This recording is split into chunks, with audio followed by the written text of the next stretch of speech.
Lisa est sur le point de faire ses débuts en tant qu'actrice aux États-Unis. Selon un américain Variety du 12 février, Lisa devrait apparaître dans la saison 3 de la célèbre série HBO The White Lotus. Au milieu des rumeurs concernant ses rôles potentiels dans des séries comme The Walking Dead, la confirmation de la participation de Lisa à The White Lotus a suscité une grande impatience quant à ses débuts à Hollywood. Tout comme Jenny qui s'est aussi aventurée à Hollywood avec la série The Idol, la participation de Lisa dans ses activités d'acting rend impatients tous les fans. Pour info, la série The White Lotus est réputée pour sa réalisation dans le cadre du luxueux hôtel White Lotus Resort.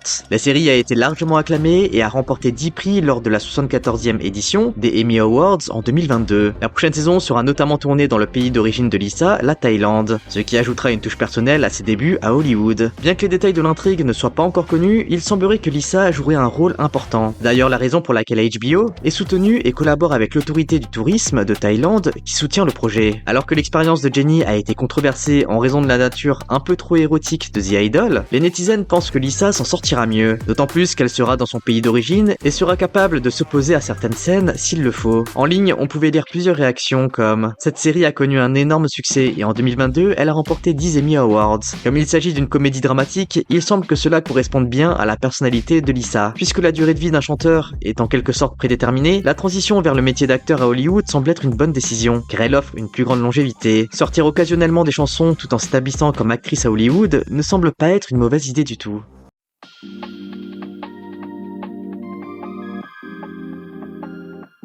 De son côté, Hyuha fait face à plusieurs critiques pour son comportement. Après la sortie de Super Lady par Yoja Idol, il a été annoncé que la membre allait devoir faire une pause en raison de son état de santé. Bien que Hyuha ait essayé tout de même de participer à certains programmes, Cube a expliqué qu'il était préférable pour elle de prendre un peu de repos. La promotion serait assurée par le reste du groupe A4. Alors que les fans ont envoyé leurs encouragements à la membre, certains netizens ont exprimé leur inquiétude après que Hyuha ait été aperçue dans un marché nocturne, après être rentrée chez elle à Taïwan. C'est sur un forum qu'un internaute s'est plaint en expliquant qu'un fansign avait été annoncé, mais encore une fois sans Hyuha. Dans le post, on pouvait lire « J'ai entendu dire que Hyuha était revenue à Taïwan pour se reposer, mais un fan l'a croisée au marché de nuit. Je ne comprends pas pourquoi elle se repose pas correctement si elle est malade. Pourquoi elle est allée au marché de nuit? J'espère vraiment que le fan s'est trompé. Je ne veux vraiment pas que mon idol déçoive ses fans. » D'autres fans semblaient d'accord avec les réactions de l'auteur du post, en disant que bien que cela n'ait pas été interdit par le label, c'était inconsidéré de sa part pour les autres membres. Les 4 autres travaillent dur et doivent faire plus d'efforts puisque Hyuha n'est pas là. Mais elle, au lieu de se reposer pour se remettre au plus vite, elle décide de sortir et faire du shopping. Un commentaire disait également « De mon point de vue, puisque la compagnie a déjà annoncé ton hiatus pour des raisons de santé, tu devrais te reposer correctement chez toi, au lieu d'aller au marché de nuit et de te faire voir par les fans. Je comprends que tu dois te détendre de temps en temps, mais tu ne peux même pas participer à un fansign alors que tu peux aller au marché de nuit. » Cependant, certains fans ont décidé de prendre la défense de l'idol en soulignant que si Hyuha était en pause pour des raisons de santé, cela ne signifiait pas qu'elle n'avait pas le droit de sortir ou de faire quoi que ce soit. De plus, certains ne s'intéressent qu'au fansign et ne s'inquiètent pas vraiment pour la santé de l'artiste. Ce n'est pas parce qu'elle peut sortir que cela veut dire qu'elle va bien. De nombreux fans pensent que même si les idols prennent des congés pour raisons de santé, cela ne devrait pas signifier qu'elles soient confinées chez elles, ce qui n'arrangerait pas non plus leur santé mentale. La plupart du temps, les idols sont épuisés physiquement et mentalement par tout leur emploi du temps, et le temps passé à l'écart peut littéralement faire des miracles pour leur santé, même s'il s'agit d'une sortie sans but précis ou d'un marché de nuit dans son pays natal.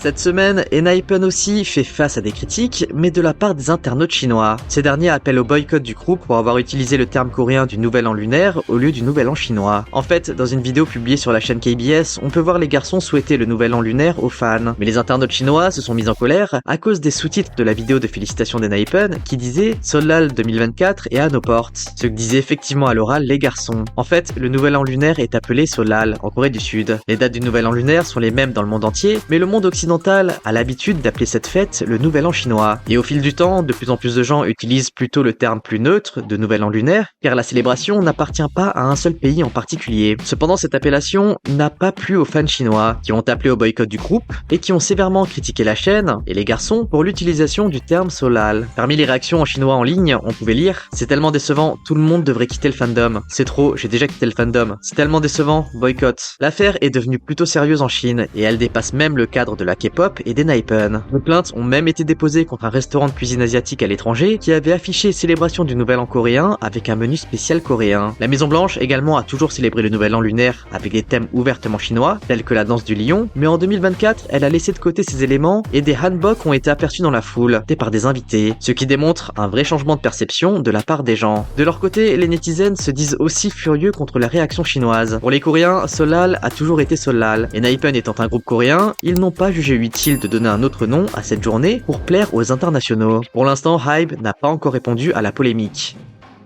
Bon allez, on passe aux actus feel good.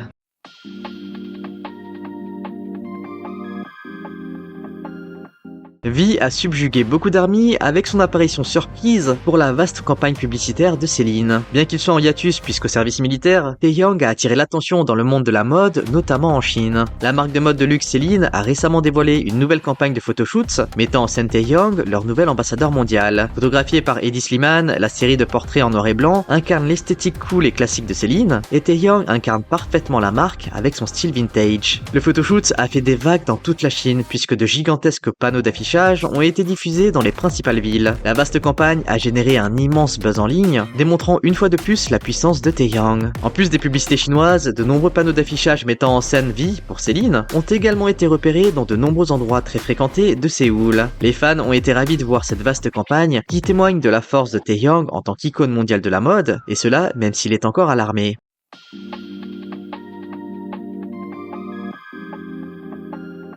En parlant de mode, Daeyeon également a été largement félicitée pour son style. La membre de Twice a récemment participé à la Fashion Week de New York, et c'était l'occasion pour elle d'apparaître au défilé de Michael Kors, dont elle est l'ambassadrice officielle depuis juillet 2023. En 2022, l'idol avait déjà fait sensation dans une petite robe noire, mais cette fois, elle décida de porter une mini-robe à paillettes avec une ceinture à anneaux. La tenue qui mettait en valeur sa silhouette faisait apparaître les longues jambes de l'idol, une tenue qui ne laissa personne indifférent. En tout cas, l'idol s'est assurée de prendre du temps pour les fans. Elle a été aperçue en train de prendre des photos et de signer des autographes. Un visuel jugé incroyable pour une personnalité qui l'est tout autant.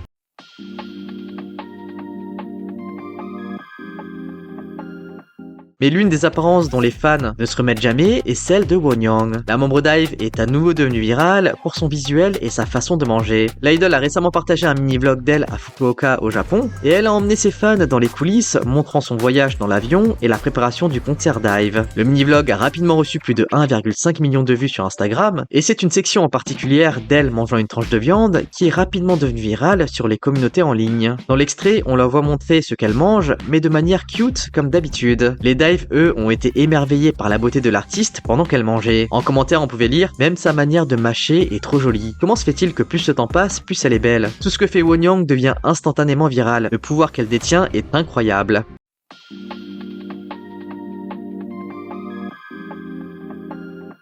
Cette semaine, les Stay ont émis plusieurs critiques à l'encontre des stylistes des tenues de Stray Kids pour la collaboration Coca-Cola, certains jugeant les tenues trop choquantes. Les artistes de JYP Entertainment ont récemment annoncé un projet en collaboration avec Coca-Cola. Pour coller aux couleurs de la marque, à savoir le blanc, le noir et le rouge, les groupes ont porté des tenues assez futuristes dans ces tons. Alors que les autres groupes semblaient être habillés d'une manière plutôt stylée, les tenues de Stray Kids ont attiré l'attention pour leur manque d'esthétisme. Le fondateur Park Jin-young portait une simple veste en cuir noir, ITZY s'est fait remarquer par ses hautes formes et ses bas en cuir. NMIX également était magnifique dans ses tenues, mais pour Stray Kids, c'était tout le contraire. Alors que les pantalons en cuir rouge sont déjà difficiles à porter, les fans ont été choqués par le short noir de Hyunjin sur des collants rouges. Ils ont également été consternés par le boléro en cuir de Lee-Know qui laissait apparaître son torse et qui n'était pas du tout esthétique. Heureusement, les autres membres semblaient habillés normalement, mais le cas de Hyunjin et de Lee-Know était préoccupant pour les internautes. Sur le forum The Coup, on pouvait lire plusieurs réactions comme « C'est quoi cette tenue pour Hyunjin? C'est un Power Ranger?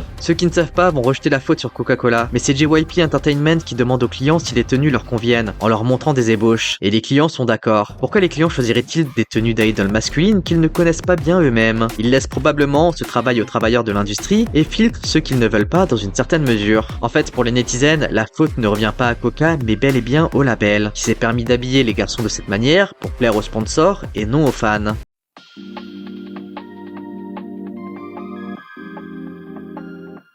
Et justement, le sponsoring en question a également créé la polémique chez les internautes. De nombreux fans ont appelé au boycott des prochains albums de Stray Kids, ITZY et NMIXX en raison de leur lien avec le génocide palestinien. Alors que beaucoup veulent montrer leur soutien à leur groupe préféré, la collaboration avec Coca-Cola ne rentre pas dans les valeurs de plusieurs fans. Coca-Cola figure sur la liste des marques que les gens boycottent en raison de leur relation avec le génocide palestinien. Les marques figurant sur cette liste auraient soit manifesté leur soutien à Israël, soit affiché une certaine forme de résistance au soutien des Palestiniens, soit été contre ceux qui défendent la Palestine. Il semblerait que Coca-Cola viole le droit international en opérant dans une colonie israélienne illégale. Selon Al Jazeera News, le fabricant est depuis longtemps pris entre les feux du conflit du Moyen-Orient, et de 1967 à 1991, Coca a été officiellement boycotté par la Ligue arabe pour avoir construit une usine d'embouteillage en Israël. L'entreprise ne semble pas avoir déclenché d'événements récents, mais ses liens passés avec Israël et sa réputation d'entreprise américaine semblent suffire. Du coup, à la suite de l'annonce du label concernant la collab avec Coca-Cola, les fans ont lancé la tendance JYP boycott génocide sur Twitter. Ils ont indiqué qu'ils boycotteraient toute collaboration impliquant de telles marques. Les fans de tous les groupes du label ont d'abord été enthousiastés à l'idée d'avoir tous les artistes ensemble, mais ces derniers se sont ensuite rétractés, se demandant pourquoi la société n'aurait pas pu les faire collaborer sur une chanson ensemble sans l'implication de Coca-Cola. Du coup, les fans demandent à l'entreprise de reconsidérer cette collaboration. Et pour cela, les internautes n'ont pas hésité à utiliser tous les moyens pour se faire entendre. Ces derniers ont tagué les comptes des groupes et de l'entreprise sur les messages publiés dans les réseaux. Ils ont également diffusé des informations à ce sujet sur les communautés de fans en ligne, des groupes et de Park Jin-young. Les fans sont extrêmement sensibles aux questions relatives aux marques boycottées associées aux idoles K-pop. Auparavant, de nombreux idoles ont été hyper critiqués pour avoir montré qu'elles consommaient ou soutenaient Starbucks sous quelque forme que ce soit. Du coup, qu'un label fasse une collab ouverte avec une marque qui est boycottée serait inadmissible. Et vous en pensez quoi? Bon les amis, on se retrouve mercredi pour une prochaine actu K-pop. En attendant, lâchez votre like, abonnez-vous et activez la cloche. Allez, on se dit à toutes et bye bye.